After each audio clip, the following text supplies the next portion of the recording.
এবং মুসলিম বিয়ে করতে।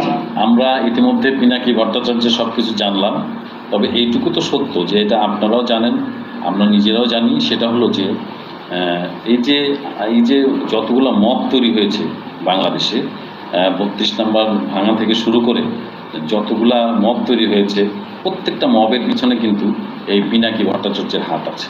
যদি এই যে আজকে এবং আজকে বা আগামীকালকে বা তার পরদিন যদি বঙ্গবন্ধুর দিকে এই অ্যাটাকটা হয়, তাহলে আমরা দেখব যে সেনাবাহিনী কী করে। কারণ সেনাবাহিনী কিন্তু একটা শপথ নিয়েছেন। সেনাবাহিনীতে যখন আপনি কমিশন পেয়ে যান, মানে ট্রেনিং শেষে যখন কমিশনটা পেয়ে যান, তখন কিন্তু তার একটা শপথ নেন। কী শপথ নেন?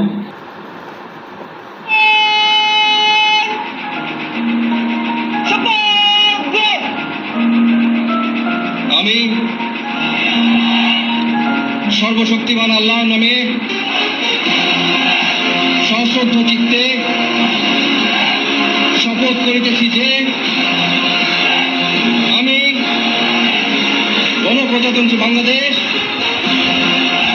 ও বাংলাদেশের সংবিধান